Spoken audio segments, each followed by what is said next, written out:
The fluorescent lights hummed their mechanical prayer, steady and relentless, the sound that Margaret Walsh had learned to sleep through 18 years ago.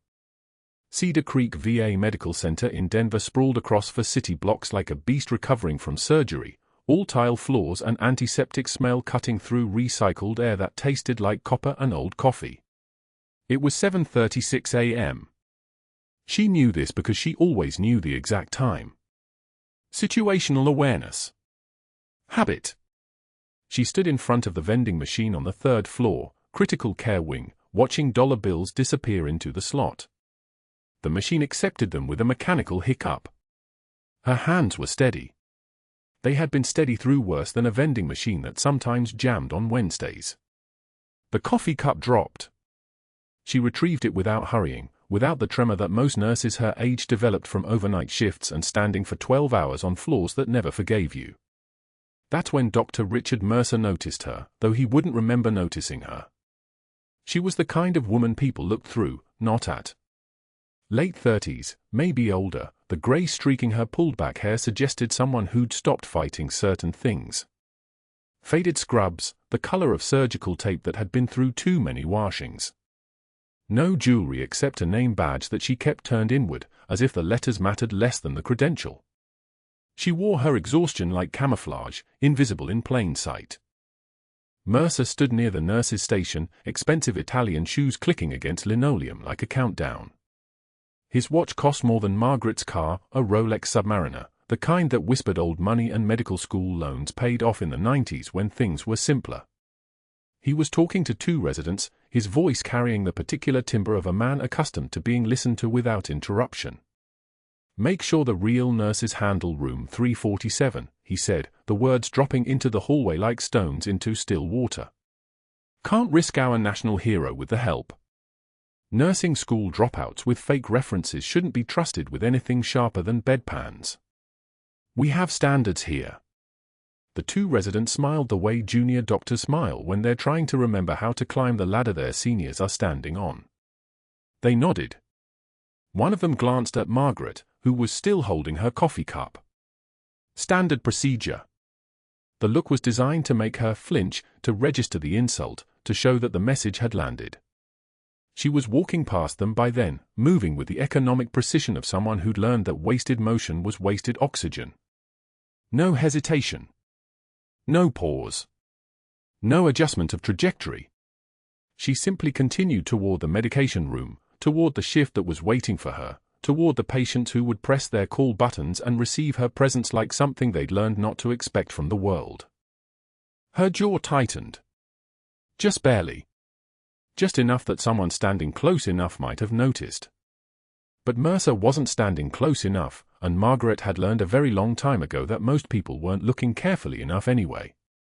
Mercer watched her not reaction. He watched her shoulders refuse to hunch. He watched her hand remain steady on the coffee cup. He watched her disappear into the medication room without a single glance backward, without the satisfaction of visible distress. And something in that non-response irritated him, the way a stone in your shoe irritates you on a long walk, a small thing that became larger the longer you paid attention to it. That was the moment Dr. Richard Mercer decided that Margaret Walsh needed correction. What happened next didn't show its shape yet. It was still becoming, still forming in the particular darkness where institutional power meets personal resentment.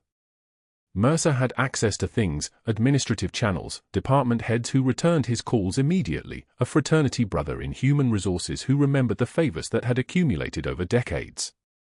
He had the kind of power that came from having the right last name, the right school on his resume, the right handshake with the right people. He was competent in his field, genuinely competent, which made the threat of him more credible than if he'd been merely vindictive. Competent people could explain their decisions. Competent people could document their reasoning. Competent people could make things happen and have it all seem perfectly reasonable in retrospect. But Margaret had moved past the nurse's station by then, and she was no longer thinking about Dr. Mercer. She had learned not to waste energy on the cascading thoughts that followed insult. There was work to do. Room 347 sat at the end of the critical care corridor, separated from the usual flow of veteran traffic by the simple fact of armed security. Not Secret Service, that would have been obvious, would have drawn questions that the VA administration clearly didn't want asked. But young men in plain clothes with earpieces and the specific posture of people trained to handle problems. They nodded at Margaret without speaking. She had been cleared by someone, somewhere, and they operated on the principle that if you were inside this circle, you didn't need to ask why. The patient in room 347 was the reason for all of this. Margaret had seen him twice since his admission 3 days ago, once during intake, once during vital signs at the shift change.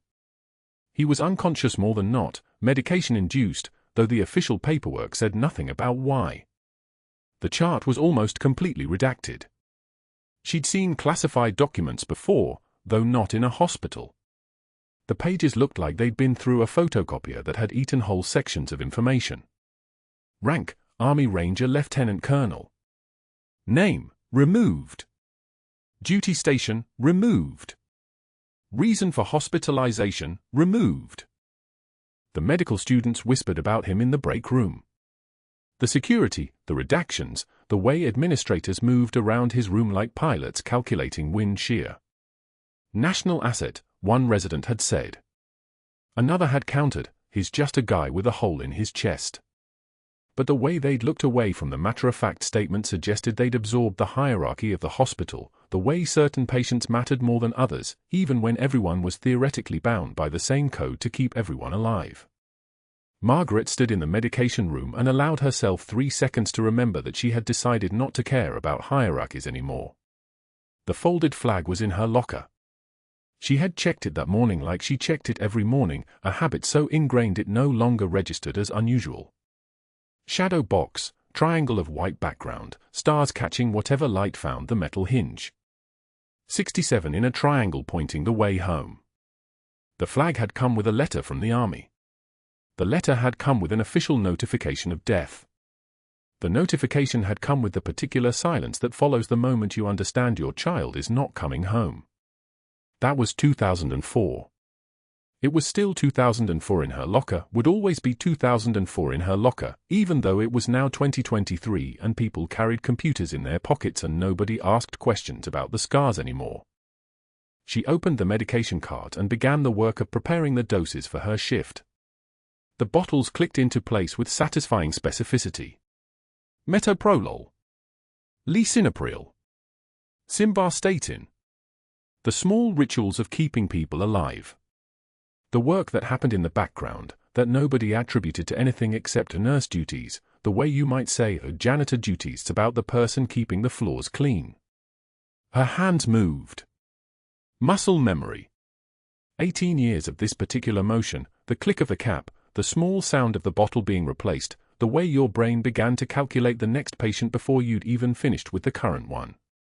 It was the work that had kept her sane.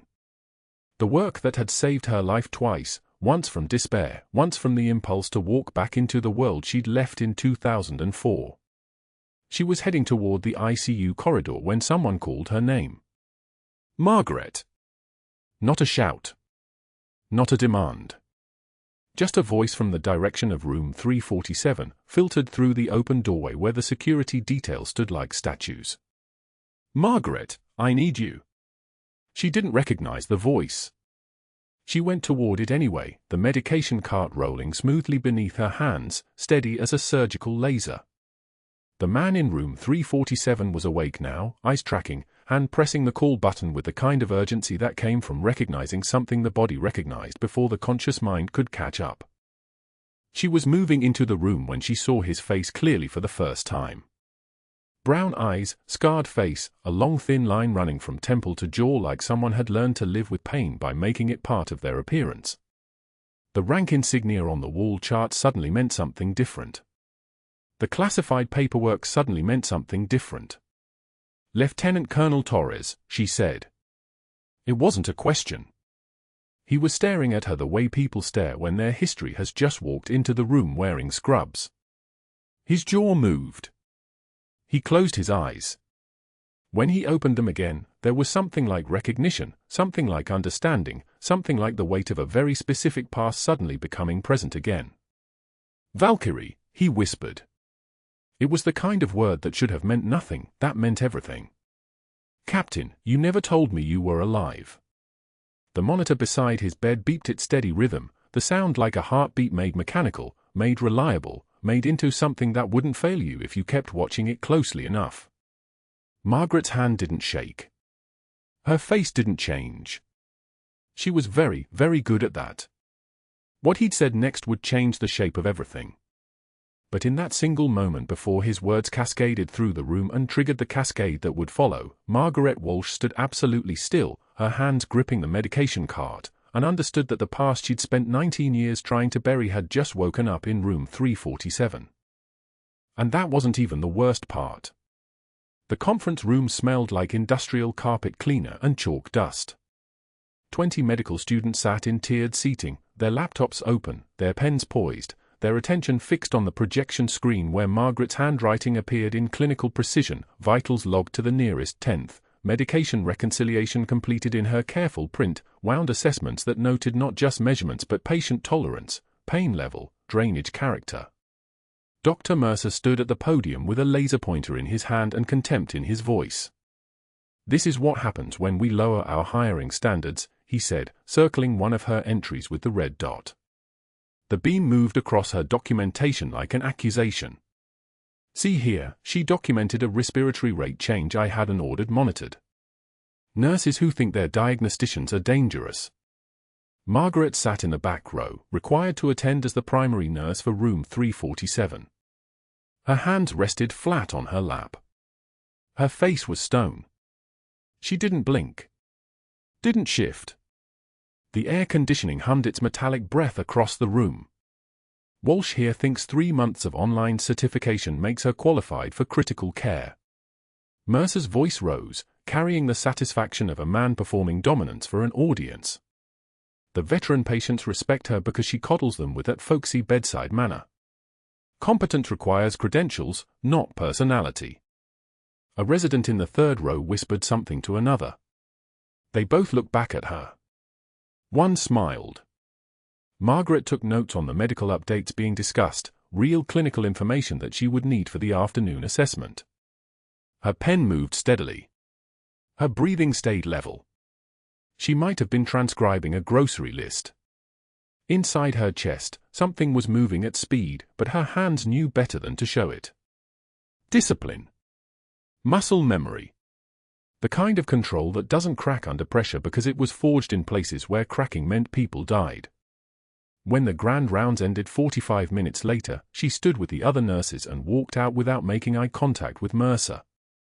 One of the medical students held the door open for her, a small gesture of something that wasn't quite apology but wasn't quite nothing. She nodded once, an acknowledgement that cost her nothing. The next morning, the security guard was waiting at the nurse's station. It was 1,400 hours, mid-afternoon, and the floor was busy with shift change. Margaret was reviewing charts, her handwriting moving across the page in the same meticulous print that Mercer had mocked 24 hours earlier. 3 other nurses were nearby, and she felt the air shift when she heard Mercer's footsteps. "Walsh, your insubordination through silence is noted." His voice carried across the station. She looked up, meeting his eyes for exactly 3 seconds, long enough to show she'd heard him, short enough to show it didn't matter. She said nothing. Her expression was utterly neutral, a door with no welcome mat and no lock. That. Right there. Refusal to engage with clinical leadership. He turned to the security guard standing beside him. The man looked uncomfortable, like he'd been drafted into a war that wasn't his. "If she doesn't respond appropriately to direct instruction again, escort her from the floor." Nurse Reyes started to say something. Margaret felt the movement, the inhale that precedes protest. Mercer cut her off without looking. "This doesn't concern you, Nurse Reyes." Margaret turned back to her charts. She turned the page. Her hand didn't shake. It never did. The kind of calm that comes from having already survived the worst, from having already lost everything, creates a gravity well around a person. Fear requires something left to lose. Mercer leaned closer, his voice dropping to something that wasn't quite a whisper but might as well have been. "You don't belong here, Walsh. Not in my hospital." She turned another page. He waited, as if expecting her to flinch, to defend herself, to give him something he could weaponize. When nothing came, he straightened and pulled his phone from his pocket, already moving toward his office. The security guard nodded at Margaret with an expression that said "I'm sorry," and followed him. She didn't watch them go. She simply continued her work, her pen moving across the page with the precision of someone who had learned, a very long time ago, that silence was sometimes the loudest defiance of all. But that wasn't the worst part. That night, while Margaret was documenting the 1900 vitals check, her phone buzzed with a message from HR: reassignment notice, effective immediately. Night shift, psychiatric intake. No explanation. No discussion. The message came through at 2,147 hours, after she'd already clocked in, after she'd already assessed her patients, after she'd already spent an hour talking a veteran down from a panic attack that his medical record said was anxiety but his trembling hand said was something closer to trauma. She read the message 3 times in the supply closet, alone. When she closed her eyes, they were dry. When she opened them again, she walked back to room 347 to finish her shift. The classified patient was still sedated, still ventilated, his face gaunt against the pillow. She checked the ventilator settings, FiO2 at 40%, PEEP at 8, rate set to 12 per minute. His chest rose and fell with mechanical precision. She adjusted his full line, checked the drip rate, noted his lack of edema in his lower extremities. Everything by protocol. Everything by the book she'd memorized 19 years ago when she was still Captain Margaret Walsh of the 75th Ranger Regiment, when she still carried operational call signs and classified briefings and a life that ended the moment Operation Copper Dagger went sideways in the mountains outside Bagram. There was a tattoo on his forearm. She saw it when she reached for his wrist to check his pulse. Ranger tab. 2nd Battalion. Her hands froze for exactly 1 second, then resumed their work. The heart monitor beeped in steady rhythm. 88 beats per minute. Stable. The 4 dripped without issue. The ventilator wheezed its mechanical breath. "You're going to be fine, soldier," she whispered, because the words were true and because saying them was the only thing she could do. She was no longer captain. She was no longer Walsh. She was a night shift nurse reassigned to psychiatric intake, a woman with a cardboard box waiting somewhere in her future and a folded flag in her locker that she couldn't bring herself to touch. She checked his chart one more time. No name. No history. Classified. Just like her. The next morning, when she arrived for her final shift in critical care before the reassignment kicked in, her badge access had been restricted. The door to the critical care wing didn't unlock when she swiped it. She tried again. The lock light stayed red. A security officer appeared within seconds. Someone had been watching and informed her, apologetically, that her access was under review pending a performance evaluation. She nodded. She didn't argue. She walked back to the psych intake area and signed in for her new assignment, her new title, her new life in the basement of the hospital where the fluorescent lights flickered and the patient screamed about things no one else could see. Some of them had served. Some of them had tours. Some of them had seen Bagram from the wrong end of a rifle scope. She would work that shift and the next, because that was what Captain Margaret Walsh did now. She endured. She stayed invisible. She kept her head down and her hand steady and her mouth shut, because the army had erased her from every database in 2004 and told her to never surface, to never use her training, to become no one. But in the paperwork Mercer was already preparing, the fabricated medication errors, the fictional complaints, the documentation that would give him cause for immediate termination, he didn't know that the background check process would eventually ping a classified security clearance that shouldn't exist. He didn't know that Cedar Creek medical standard HR procedures would trigger a Pentagon alert.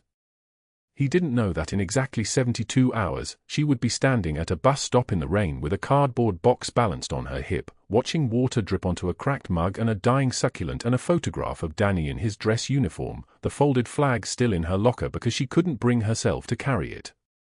He didn't know that the quiet nurse he was destroying had spent 19 years keeping a secret that was worth more than his career, his reputation, and his future combined.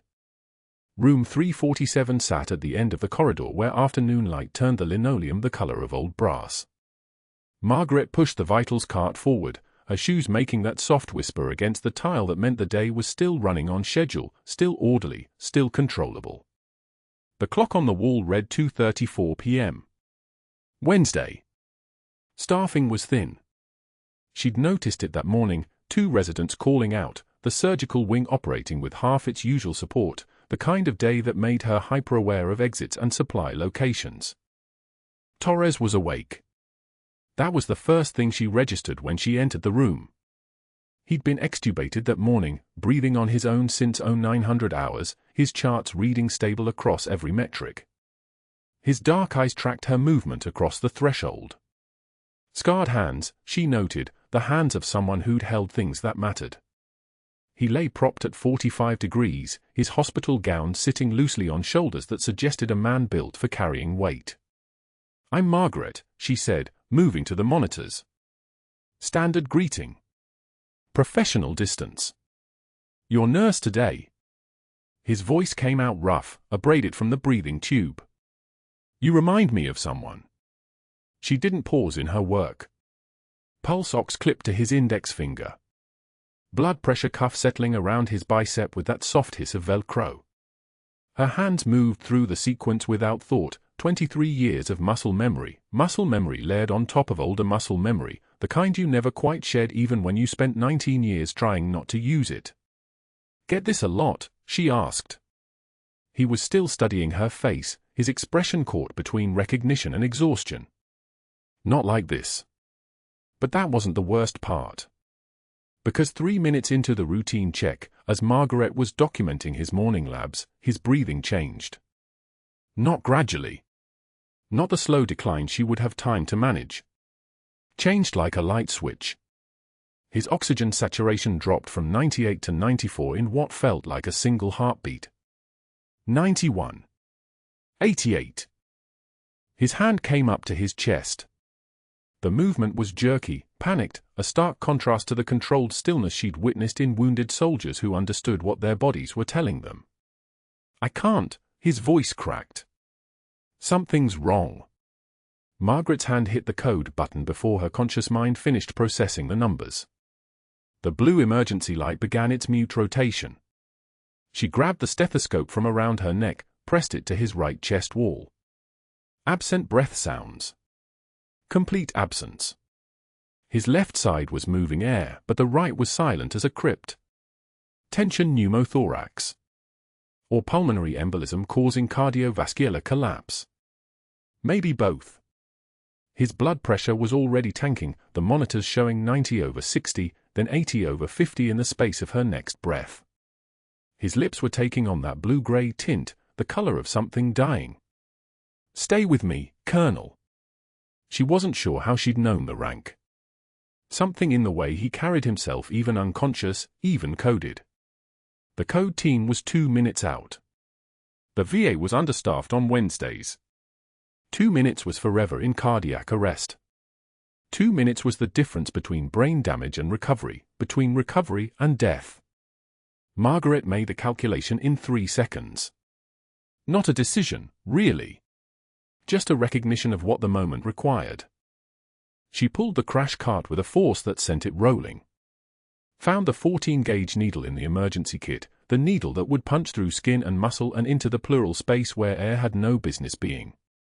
She counted ribs with her fingers. 1, 2, third rib, find the space below. Second intercostal space. Midclavicular line. The landmarks of anatomy and memory colliding in her hands. Betadine swab. The smell of it, that sharp iodine sting that meant preparation, meant precision.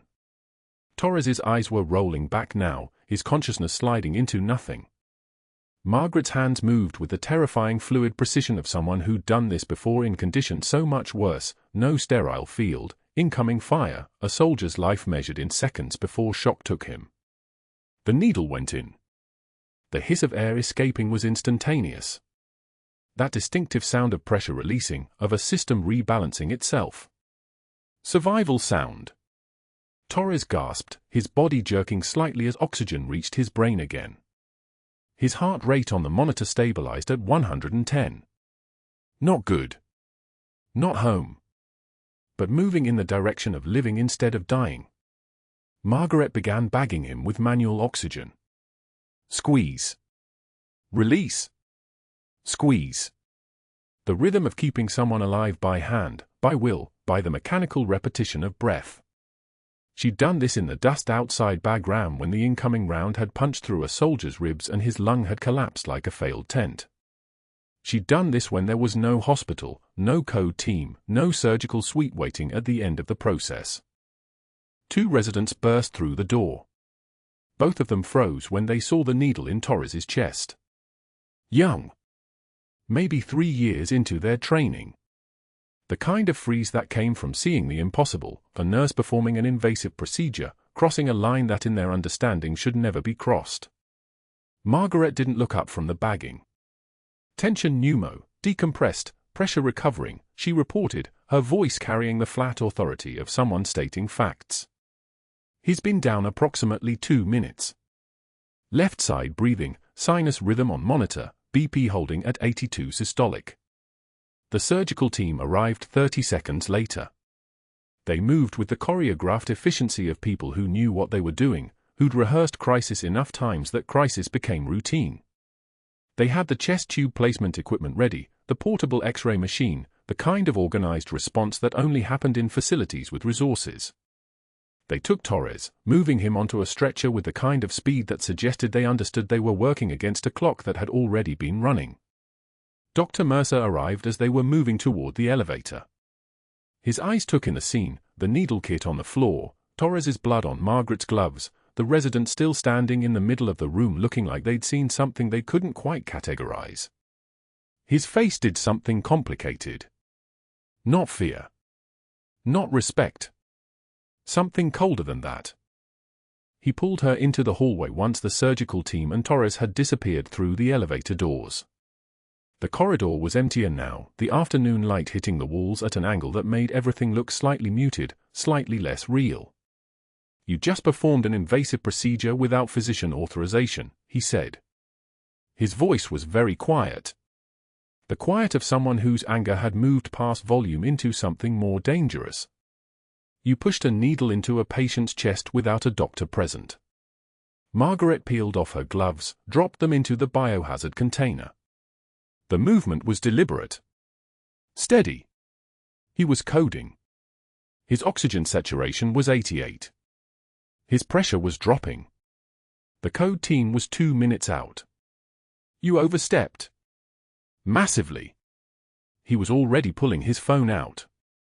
You just proved every concern I've raised about your credentials, your judgment, your fitness for this role. This is the ammunition I needed. He walked away before she could respond, already dialing, his voice dropping into the kind of conversation that involved legal language and documented violations and the systematic destruction of a career. Margaret stood alone in the hallway. The afternoon light continued its slow crawl across the linoleum. The world kept moving forward, indifferent to the line she'd just crossed. She returned to room 347. Torres's blood was still on the monitor screen. His chart sat on the bedside table, waiting. The used needle kit lay on the floor where she'd left it, the evidence of her breach, the proof that she'd stopped being the nurse Cedar Creek Medical had hired and become something else entirely. Margaret picked up the kit. Disposed of the needle in the sharps container. Wiped down the monitor. Her hands moved through the clean-up sequence with mechanical precision. And only when the room was sterile again, only when every trace of what she'd done had been erased, did her hands finally tremble. Just for a moment. Just enough that she had to grip the counter to steady herself. Just enough to remember that even people trained in war, trained in pressure, trained in the kind of composure that kept you alive when everything was collapsing, still had that one moment where the weight of consequence caught up with the speed of action. She clocked out 30 minutes early. No one asked questions. The shift supervisor was already deep in whatever conversation Mercer had initiated. Margaret hung her badge on the locker, the weight of it suddenly foreign in her hand. The folded flag sat in the back corner, Danny's flag, the flag that meant she'd failed at the one job that had ever mattered. Margaret's badge didn't swipe at the critical care entrance on day 7. The door stayed locked. She tapped it again. The light stayed red. A security guard sitting at the desk 3 feet away, Jenkins, the one who always nodded at her, didn't look up from his phone. Jenkins, the reader's not working. He finally glanced at her, and his face did something Margaret recognized, the careful composition of someone delivering bad news to a stranger. Your access has been revoked. You need to report to HR before your shift. The badge in her hand was suddenly heavier. The plastic felt waxy and cold. She didn't ask why. She already knew. Torres was alive because she'd broken protocol, and Mercer had made his calls while her hands were still shaking from the adrenaline. The math was simple: he was climbing, she was falling, and gravity doesn't negotiate. HR occupied the 3rd floor, the kind of office that smelled like carpet cleaner and the anxiety of people about to lose their jobs. Margaret had never been here. It took her 9 minutes to find the right door. Jeremy Caldwell's nameplate was polished mahogany. The door was open. Caldwell sat behind a desk that cost more than Margaret's car. He had 3 printed pages stapled in front of him, arranged with the precision of a man who'd done this before. His tie was silk. His cufflinks were monogrammed. He looked up as Margaret entered, and his expression held the practiced sympathy of someone performing a role. "Margaret, please sit." She sat today. The chair was designed to make you feel small. "We're terminating your employment effective immediately," Caldwell said, sliding the stapled pages across the desk. "Unauthorized invasive procedure. Multiple complaints regarding insubordination. And concerns about credential verification." The paper swam in front of her. "Medical records investigation. Scope of practice violation. Potential fraud indicators." Mercer's signature at the bottom of each page, his handwriting like a weapon. "The patient survived because of that procedure," Margaret said. Her voice was steady. It always was. Dr. Mercer's incident report indicates the residents were seconds away from intervention. "You created unnecessary risk by performing an unsanctioned medical technique." Caldwell's voice had the texture of a man reading from a script. He was. "We're processing your severance, but there will be an investigation into your credentials. You'll need to leave your badge." She pulled it from her lanyard and set it on the desk between them. The ID photo showed her in her first month at Cedar Creek, trying to look grateful to be there. The timing felt like mockery. "Can I get my things from my locker?" "You have 10 minutes. Security will escort you." The locker room was empty at 0820 in the morning. The lockers were gunmetal gray, bolted to institutional walls painted a shade of beige that made Margaret think of surrender. She opened hers. Her shift clothes were hanging on the hook. A cracked coffee mug that said "World's Okayest Nurse" sat on the top shelf, a gift from Danny's college roommate 3 years ago. Next to it, a small succulent in a ceramic pot, brown at the edges, dying in the way that things die when they're forgotten but still cared for. And in the back corner, in a shadow box with glass front and wooden frame, the folded flag. Danny's flag. Trifold, white gloves, the blue field facing outward in the way that meant something to people who understood these things. It had arrived at her apartment 6 months after he died, hand-delivered by Torres in his Class A uniform, his eyes wet and his mouth set in the kind of line that meant he'd seen things that couldn't be unseen. He'd placed it on her kitchen table. He hadn't spoken. There was nothing to say. Margaret reached for the flag, and her hand stopped. Not trembling. Just stopped, as if her body understood something her mind was still negotiating. If she took it now, it meant this was real. If she left it, maybe she could walk out of Cedar Creek and pretend the last 7 days were something she'd dreamed. She took the mug instead. The succulent. A photo of Danny as a kid, before the army, when he still believed that being strong enough meant nothing bad could happen to you. She set these things in the cardboard box that had held her scrubs when she started here.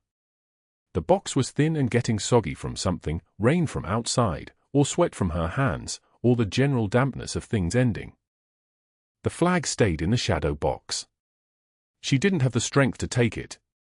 Denver rain in October came hard and without mercy.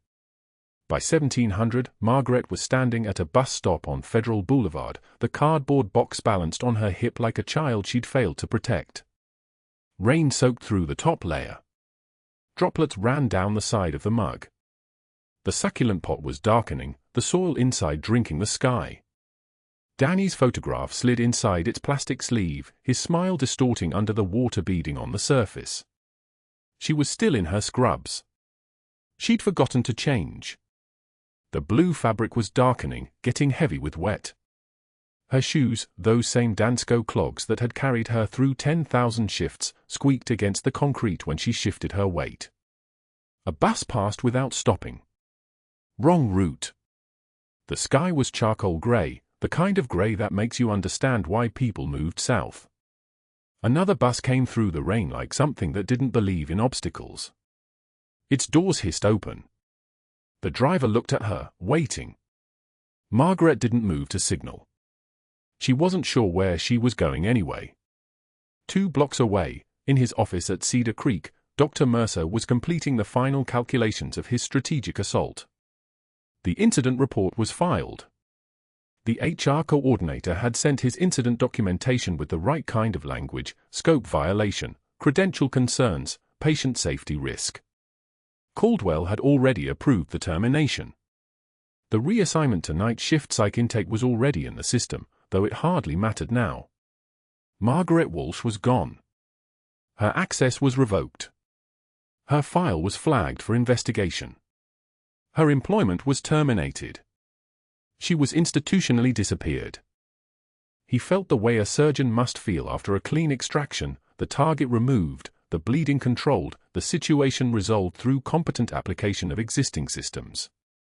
He'd made 4 phone calls. He'd written 3 emails.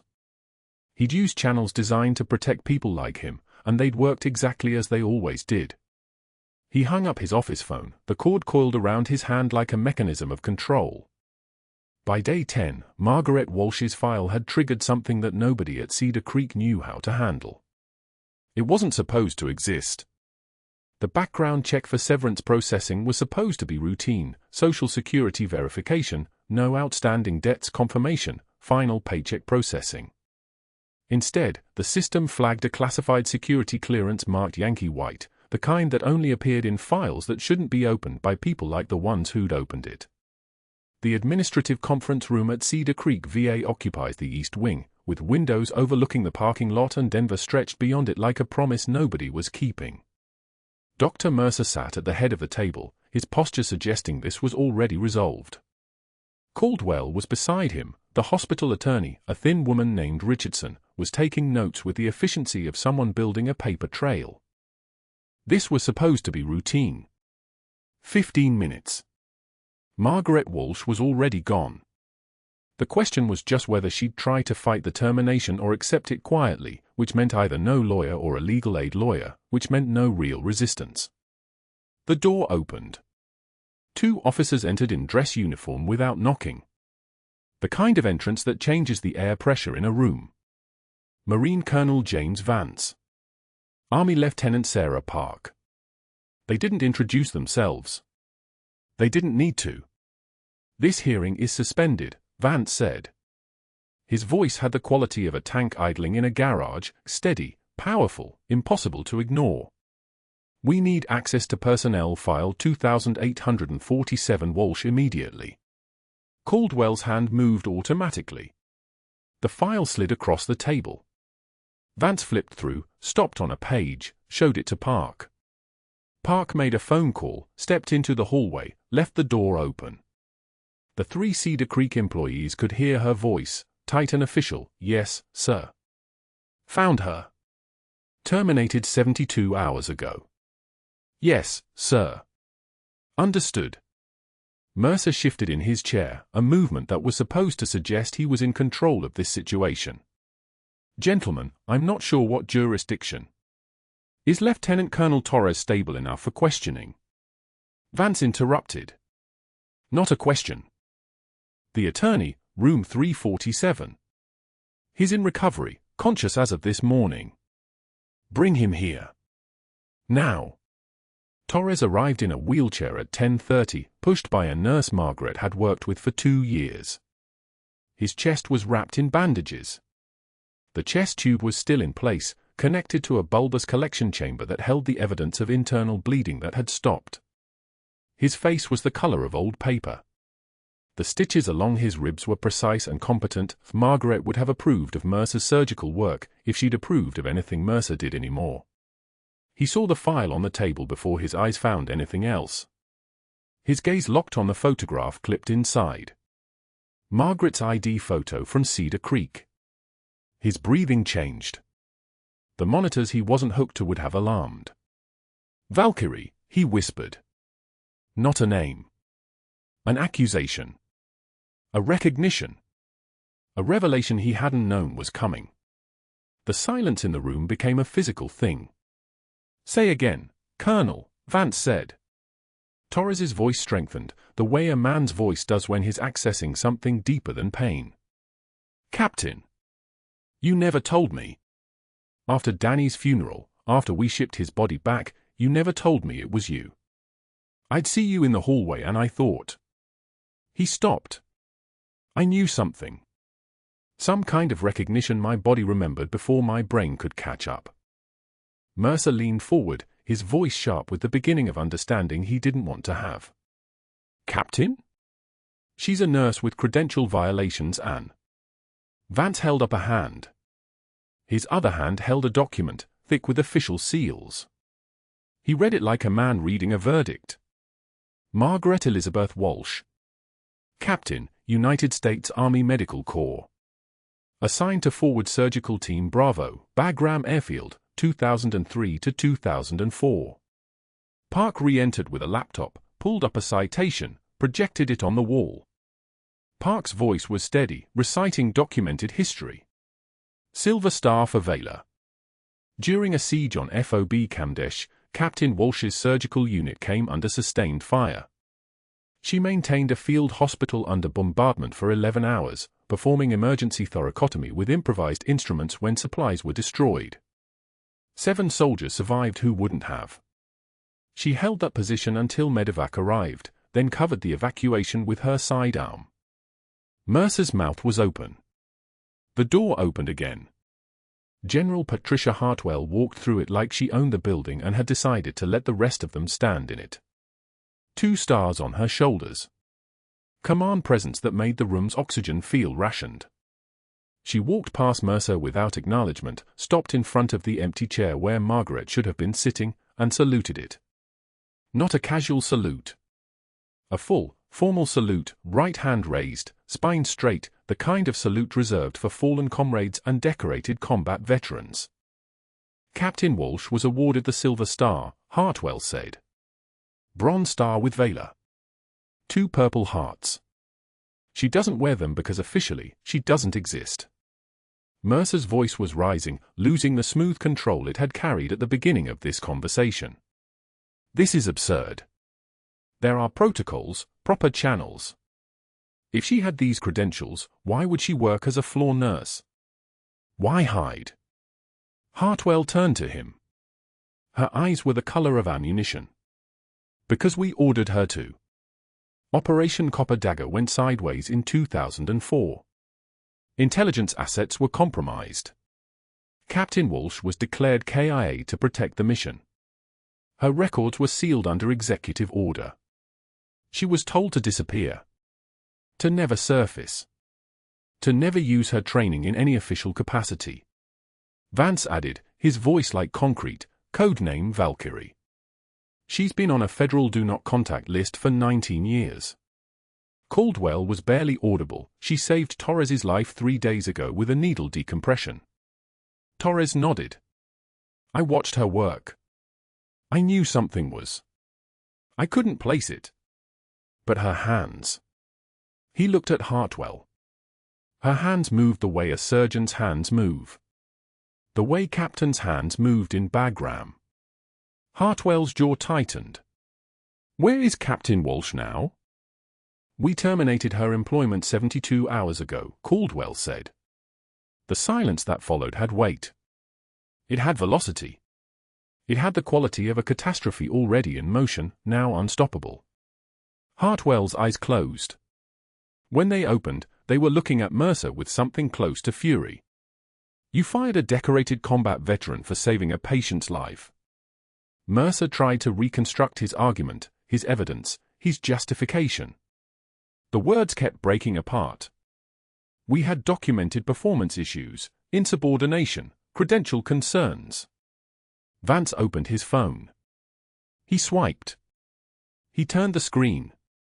It was Mercer. At the vending machine. Day 6.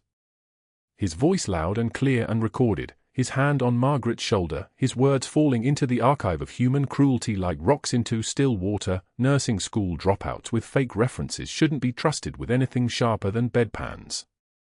The timestamp read 0634. 6 days ago. This went viral on Med Twitter yesterday, Vance said.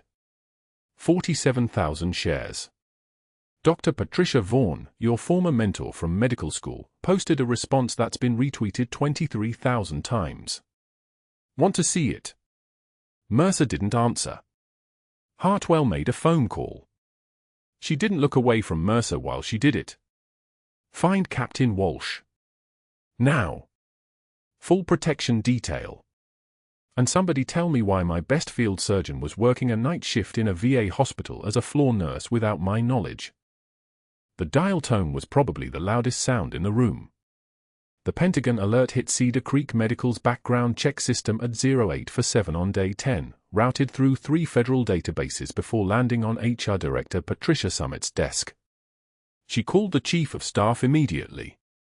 A classified security clearance shouldn't exist in a personnel file of a floor nurse hired 6 months ago. Especially not one flagged for termination. Especially not one listed as deceased since 2004.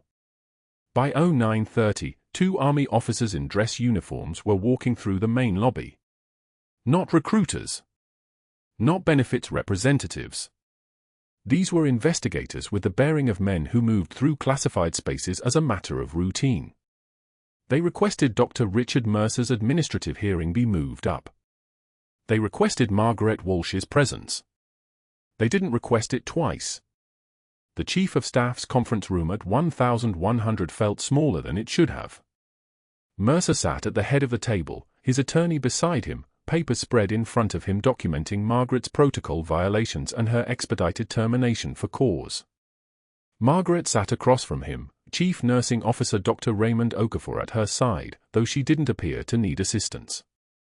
One Army captain, Colonel James Halloway, held a manila folder sealed with red tape. The other, Major David Chen, held a tablet displaying what looked like a military service record. The kind that takes 20 years to accumulate. Mercer started talking before anyone else could. This hearing concerns the employment status of a nurse who violated critical care protocols. She performed a needle decompression without physician authorization, without proper sterile field, without. Halloway opened the folder. Dr. Mercer. You don't speak until spoken to. That's not a request. The room went so quiet you could hear the fluorescent lights buzz overhead. Lieutenant Colonel Torres was wheeled into the conference room at 11:15. His chest was wrapped but his eyes were clear. He looked at Margaret for exactly 3 seconds. Then he spoke. Valkyrie. Captain, you never told me you were alive. Margaret didn't blink. Classified. Still is, technically. Torres nodded slowly. Thought you were KIA. Bagram, 2004. Medical tent under fire. You held that surgical bay open for 6 hours after Danny took the hit. You should have died. He paused. Guess you did. For the paperwork. Mercer's attorney leaned forward. Your Honor, I mean, your medical expert, he's confused. This nurse's name is Margaret Walsh, hired from. From nowhere, Chen said quietly. He placed the tablet down. Captain Margaret Walsh doesn't exist in any federal database. Not since 2004. The Margaret Walsh on your payroll was issued a Social Security number in 2019 under Witness Protection Protocols. The real Captain Margaret Walsh was declared KIA in Operation Copper Dagger to protect intelligence assets connected to her field surgical unit's work in Helmand Province. Mercer's face went the color of old linoleum. His attorney stood up. "That's classified information you're sharing publicly." "This room is classified," Holloway said. "Everyone in it has Q clearance or military rank. That includes Dr. Okafor. Now sit down." The Marine colonel entered at 11:18 without knocking.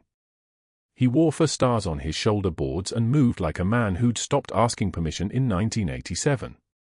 His aide followed with a leather portfolio. He walked directly to Margaret and didn't speak. Instead, he raised his right hand and saluted, slow, precise, the kind of salute that held decades of acknowledgement in its geometry. Margaret returned it. Same precision. No tremor. No surprise. The colonel opened the portfolio.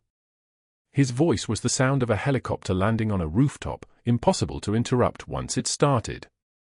Captain Margaret Walsh served with the 75th Ranger Regiment, 3rd Battalion, attached to JSOC Task Force Copper Dagger from 2002 to 2004. During Operation Copper Dagger, February 2004, her forward operating base in Loga Province came under sustained fire from an estimated 200 combatants. Captain Walsh maintained a surgical triage station under direct fire for 12 hours. She performed 17 emergency field thoracotomies using minimal instrumentation, including at least 3 procedures using a combat knife as her primary tool. She refused evacuation twice. She prevented 143 soldiers from reaching unrecoverable status. Bronze Star, Silver Star, 2 Purple Hearts, and a Navy Cross. Each medal was its own sentence. Each pause was another weight of silence pressing down on Dr. Richard Mercer's shoulders. Naval Cross, the colonel repeated. That's the 3rd highest military honor. You know what that means, Doctor? That means Captain Walsh was brave enough to make you look like the invertebrate you are, and she did it while bleeding from shrapnel wounds. Mercer opened his mouth. The colonel's aide stepped directly in front of him, not threateningly, just physically blocking his sightline to Margaret. That was all it took. Mercer closed his mouth. The Pentagon liaison was a woman in a gray suit who carried herself like someone used to making presidents wait. She sat down and spoke to no one in particular. Codename Valkyrie was declared KIA in 2004 to protect intelligence assets connected to a detained asset we were interrogating. The cover story was necessary for that asset security and for Captain Walsh's protection. She was given a new identity, relocated to civilian work, and advised to never surface. She's been living as Margaret Walsh, RN, for 19 years. This hospital was not informed of her classified status, which is standard protocol. Nobody gets told. She becomes a ghost. Except ghosts sometimes save lives, and when they do, they tend to leave traces. She pulled up the video on her tablet. The vending machine incident. Margaret steady as a surgical laser while Mercer's contempt soaked into every word. Then the grand rounds footage. Mercer holding up her charts, his voice like a tank idling through human flesh, while Margaret documented vitals and said nothing. The video had been downloaded from the hospital's security system by someone who understood exactly what they were looking at, a decorated combat veteran being hunted by a man too small to comprehend that fact. This video reached Dr. Patricia Vaughan at Johns Hopkins at 1400 today, the liaison continued. She watched it twice. Then she sent an email. The email came up on screen. Vaughan's words arranged themselves across the page like precision strikes. I am writing to disavow any association with Dr. Richard Mercer, whom I once considered a promising student. The attached video displays a fundamental betrayal of the Hippocratic tradition. His cruelty toward a nurse, now revealed to be a decorated combat veteran, represents everything wrong with modern medical hierarchy. I regret my role in advancing his career and formally request the board investigate his conduct. He does not represent the values I attempted to instill. Mercer's attorney made a small sound, the kind a man makes when he realizes the walls aren't metaphorical anymore. Dr. Patricia Vaughan wrote your residency recommendation 28 years ago, the liaison said to Mercer. She taught you everything you know about trauma medicine. Or tried to. Apparently it didn't take. By 14:30 today, that email was in the inboxes of the hospital board, the American Medical Association Ethics Committee, and 12 major medical journals. By 1600, your chief of staff had called an emergency board meeting. She closed the tablet. I believe Dr. Okafor has some paperwork for you. The chief of staff's voice was soft, the kind of soft that comes from managing something that was already dead before you had to announce it. An ethics review was conducted while you were being transported here, Dr. Mercer. The board voted unanimously this morning. You are terminated for cause. Your hospital privileges are revoked immediately. Your medical license will be reported to the state board for formal review. That typically takes 90 days. Most surgeons don't work again after something like this. You might want to start thinking about alternative employment. Mercer stood up. He tried to walk to the door. The Marine colonel was suddenly just slightly in his way, not blocking him, not touching him, just existing in his space with the weight of military rank and personal conviction. Mercer dated around him like water around a stone. By that evening, the video had been viewed 147,000 times. By the next morning, 287,000. By day 12, Mercer's medical license was suspended pending state board review. His wife had filed for separation. His former colleagues weren't returning his calls. The med students he mentored had blocked his emails.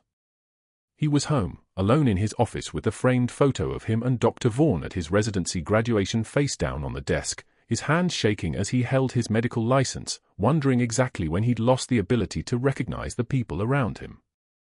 6 months later, the spring sunshine came soft through the main entrance of Cedar Creek VA Hospital. Margaret stood in the doorway wearing new scrubs, deep navy blue with a chief nursing officer badge clipped to her pocket. General Hartwell had personally recommended her for the position. The hospital board had approved it unanimously as a public acknowledgement of what they'd gotten wrong.